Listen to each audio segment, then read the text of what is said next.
So based on what you were just saying, what can we do to be more aware of the subtleties? Because I feel like I know there are signs that are happening constantly, and I just feel like I'm missing them. I must be, because I feel like I need to be patient. It's about tuning. You can be as patient as you have time to be, but if you've got your tuner set on the wrong station, you're not going to hear what's being broadcast on the station that you want to hear from. And so it's not about patience, it's about tuning. The thing about resistance is, you see, beliefs are active vibrations within you.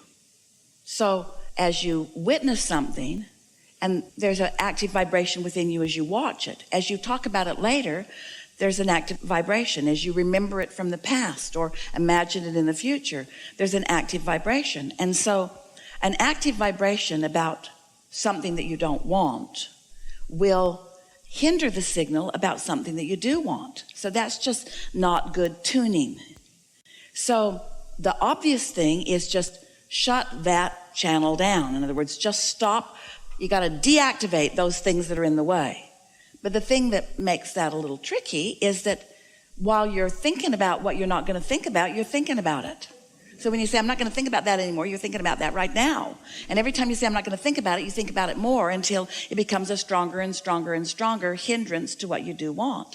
So the only way that we know of to deactivate something unwanted is to focus upon something wanted. But law of attraction gets in your way with that, because law of attraction is so busy responding to the vibration that you've already got active that it makes it almost impossible in some cases to think about the other end of that stick, because this is so dominant.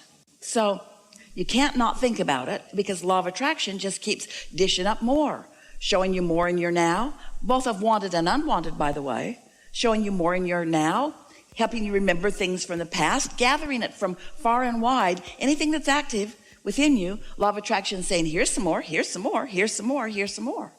So the way we would encourage you to deactivate something is by quieting your mind altogether. It helps when you sleep.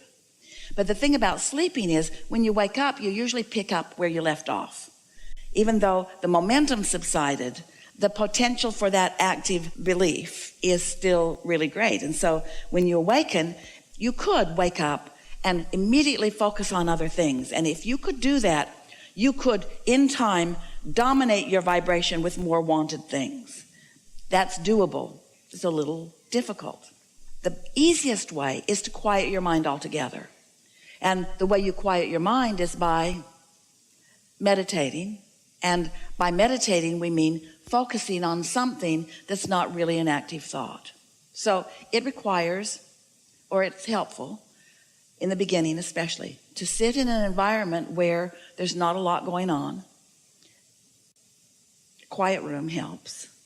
Comfortable clothing, and focus upon something subtle. Like Esther likes to listen for a sound. So if you just listen, just sort of enjoy what your ears can find with that. Or you can breathe, noticing your breathing in and out. Sometimes you can even find a ringing in your own ear or a sound in your own mind. But it's better if it's a steady sound, something that doesn't change and therefore doesn't distract you. And if you will focus there for just a little bit, you'll notice that your body will feel different as your mind sort of winds down, and you don't give your mind an opportunity to pick up on those vibrations that it normally would, because you're focused pointedly on something that isn't interesting but does have your attention. It's not so interesting that it takes you off on tangents, but it's interesting enough because it is something that you can focus upon. It is a thing. In other words, it's a manifestation. It's a sound that is manifesting, but it just doesn't amount to that much. As you focus upon that, you'll quiet your mind. And as you quiet your mind, a really interesting thing happens. Your tuner rises to the frequency of your inner being. It's like the cork, when you hold it under the water, isn't floating, but when you let go, it does. So it's like letting go of that cork, and your vibration begins to rise, which now puts you in sync. You know how a moment ago we were talking about how there is the point of attraction of your inner being, your inner mind, your soul source. And then there's a point of attraction of whatever you've got going on with your habits of thought. Well, when you quiet your own habits of thought, then your inner mind becomes dominant. So now you're right there with your inner being, and your inner being is wise enough not to begin introducing thoughts to you that are going to take you back over here. Your inner being will speak very generally to you at first, because there's no point in talking about that issue that you've got going on, because as soon as your inner being brings it up, you're going to go right back to that lower vibration, because your habit of thought is so practiced there. So it will be more general. It will be more like a feeling of well-being. It's just this place of quiet allowing of yourself to resonate and be bathed by and touched by and integrated with this high frequency of who you really are. And so if we were standing in your physical shoes, we'd meditate every day, and we would orient ourselves to the subtleties of that inner mind, that inner being, until it's so not subtle that you're actually receiving movement, so not subtle that you're actually knowing unequivocally that that's the way you want to go.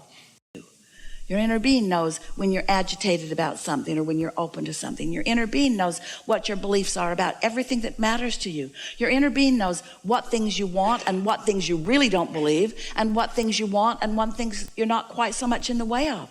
So your inner being will offer you impulses of thought. And when you receive the thought, you'll think you're thinking it, but you're not thinking it. And you know how you'll notice the difference between whether you're thinking the thought or whether you're receiving the thought from your inner being?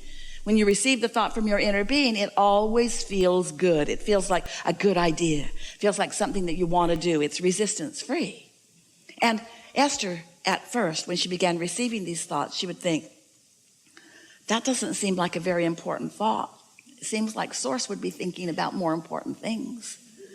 But then she realized that Source is just offering her the thought of least resistance, the thought that she could receive, that she wouldn't immediately begin contradicting with beliefs that are in the way. And so after a while, once you meditate for 15 or 20 minutes every morning so that you've sort of set the tone of that, then what you begin to notice is that you don't have to be in a state of completely quieted mind in order to receive an impulse that's really a good idea.